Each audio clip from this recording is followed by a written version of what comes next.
Again, as you can tell, I use my tools a lot. I use them every day. I use them on a job site.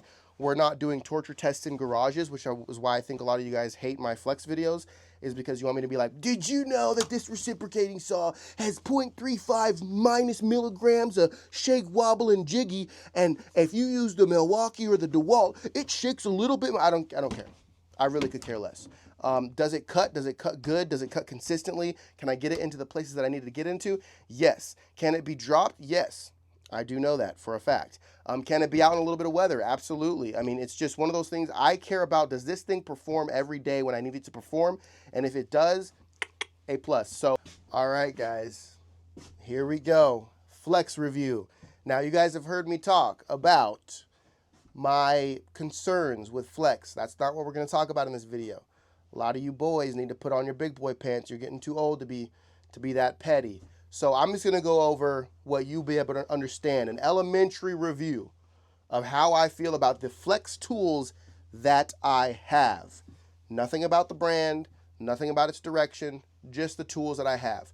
If I could only pick 5 tools out of flex, these would be my most favorite tools. Their inline saw is one of my favorite. I use this pretty much every day.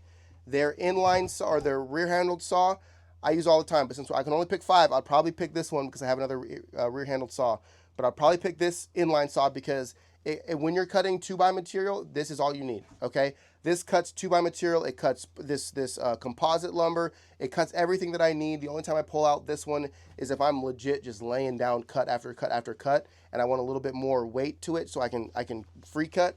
I'll use this one. This one is still really accurate, but you'll get a little bit of wobble in it. But overall, I actually love it. So this would be my number 1. The second tool I would choose, obviously, the brushless impact. This thing is a freaking beast. I would say that it keeps up with the best of them, no questions asked.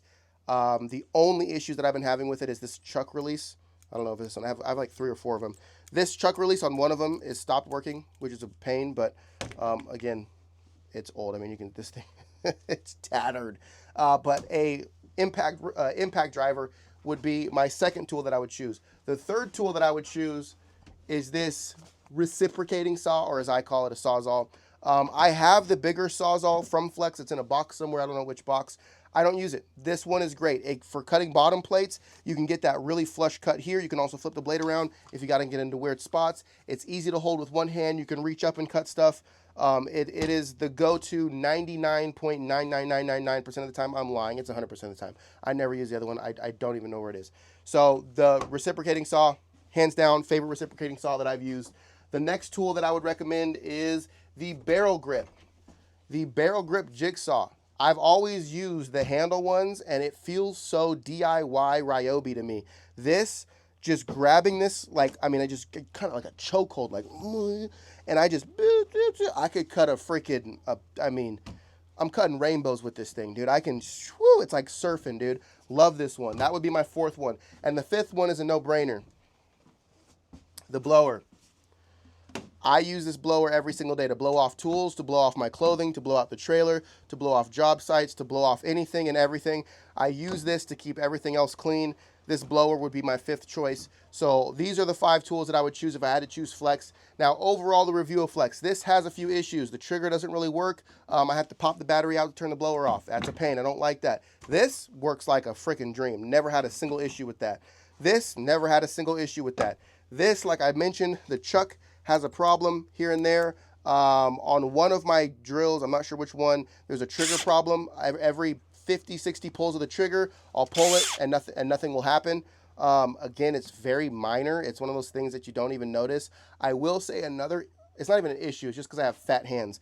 I bump these buttons down here all the time. So I'm like screwing stuff in, and then I'll bump it, and next thing you know, I'm on the tapping button. And I'm like, why is this not, like, why does it keep stopping when I'm trying to, you know, sink these screws? And it's because I bumped this button, or I bumped this one and it goes down to 1 speed, or whatever it is. It's just my fat hands. It's not really a tool flaw, although maybe they could put it, you know, somewhere where it isn't quite as bumpy. I don't know. Again, it's not a huge problem, but those would probably be my only issues with their impact. Other than that, I've never had issues with these. It's just the chuck and bumping these buttons and that trigger thing. But I've never had a tool, actually, I've never had one of these drills just crap out on me. I've heard people have, but I haven't. So Love this tool. This inline saw, never had a problem. Never, ever had a problem. And if you look at this thing, it has been through some stuff. It's been through some stuff. The other thing that I'll say is these rear handle saws. I made a video a couple months, almost a year ago, I guess. I left one of these saws out in the rain, and it was a tough rain here in Texas. I shook it out, I dried it out a little bit, and it's still, I've never had an issue. There's nothing telling me that it got wet. So obviously a little rust on some of the things here and there, but that's just standard from working in damp weather. But again, never had a problem with this. The only issue that I have that I don't like about it is it doesn't have the diamond knockout for the blade here. It's just a circular. You don't knock the diamond out. You just set it in there. I've hit some binds, not even binds, but some tough lumber, like really wet lumber, or if I'm cutting 4x4s, where it'll kind of bog down and the motor will continue to spin and the blade will stop. I don't know if that's necessarily a problem or if it's just maybe a safety mechanism someone mentioned, but either way, that's the only problem that I've had with it. And again, I can't even say that it's a problem. It might be a safety thing, but I like the diamond knockout. I'm used to using the DeWalt rear-handled saw, and that thing is just a beast, and you just hunk through wood all the time. So again, never had problems with these whatsoever. I've used their nail gun a little bit. I like it. It's great for little projects here and there. You can see that it's been used quite a bit. But sorry, I'm trying to get my chicken out of the trailer. I love it. The issue with battery nailers, in my opinion, at least the two batteries that I have, the Synco and the Flex, is it's about 15.5, almost 16 inches in length, which when you do the math on framing 16 on center can cause problems. I just don't know why it needs to be this long. I mean, obviously I'm not an engineer of how this thing works, but I just wish they could snub this down a little bit to where it's not so long. But again, a lot of the battery operated ones do that, so it must just be how they're able to make them at this point. But that's my only complaint. Again, never had problems with it. Great nail gun. Have loved it since I got it. Never had problems with the fans. Most of the tools, I have to say, I've never really had problems with. Obviously, there was that battery issue that they had a while back. I mean, that's been quite a while ago. They fixed those batteries with the new ones, and they're fine. This is actually one of the old ones. You can see it doesn't light up. It still works so far, but it doesn't light up because it's one of the old ones that got all leaky on me. Yeah, overall, I've been using the rotary hammer a lot. I've been using this rotary hammer. This is a great rotary hammer. This is the smaller one. I absolutely love it. It is a beast. It has the removable chuck to where you can actually put a regular drill chuck on the end here. It works great. All the selections work great. Never had problems with it. I mean, it's a beast. Love it. And that's pretty much all I can say is that out of the tools that I have, there's very few problems. I have never thrown a flex tool away. There hasn't been one tool that has broken on me to where it was trash. Again, as you can tell, I use my tools a lot. I use them every day. I use them on a job site. We're not doing torture tests in garages, which is why I think a lot of you guys hate my flex videos, is because you want me to be like, did you know that this reciprocating saw has 0.35 minus milligrams of shake, wobble, and jiggy, and if you use the Milwaukee or the DeWalt, it shakes a little bit. I don't care. I really could care less. Does it cut? Does it cut good? Does it cut consistently? Can I get it into the places that I need to get into? Yes. Can it be dropped? Yes. I do know that for a fact. Can it be out in a little bit of weather? Absolutely. I mean, it's just one of those things I care about. Does this thing perform every day when I need it to perform? And if it does, A+. So overall, I would say Flex performs. They have power. Their batteries are awesome. Their charger bank is awesome. They have quick charging. The charging, honestly, is surprisingly faster than your typical DeWalt or Milwaukee. The batteries are stout and secure. If you drop them, they're not cracking open. They're not hollow like the Milwaukee. I don't know why they did that to their batteries. But anyway, highly recommend Flex. Again, I'm not going to talk. Because y'all can't handle it, a bunch of wussies out there, I'm not going to tell you my opinions because obviously you don't want my honest opinion about the direction of Flex.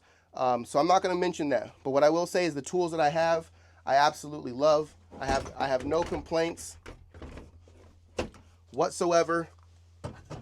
And yeah, those are my opinions. And I have quite a few other tools. There's one more thing that I was going to say. Just real job application, real building, real work trailer. real everything. There's no, I've never taken these tools into a garage and like tied them together to see which one breaks first. I get that that's entertaining and there's a place for that. I'm all for it. But for me, my way of doing it is I'm gonna take these things out on the job. I'm gonna put them through the ringer on the tasks that they were built for and see how they perform.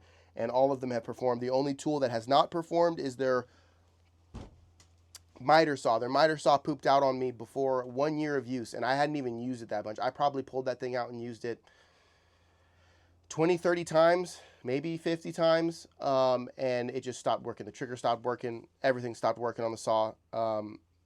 And that's the only tool that has actually been thrown in the trash. And I mean, I would like to try another one to see if maybe that was just a bad apple, but I'm not gonna go out and buy one when I don't know. I don't know what I don't know. I'm looking at the Bosch. I would love to get a Bosch miter saw. So anyway, guys, let me know what you guys think in the comment section below. Excuse me. And yeah, that's all I got for you on this one. Much love, y'all.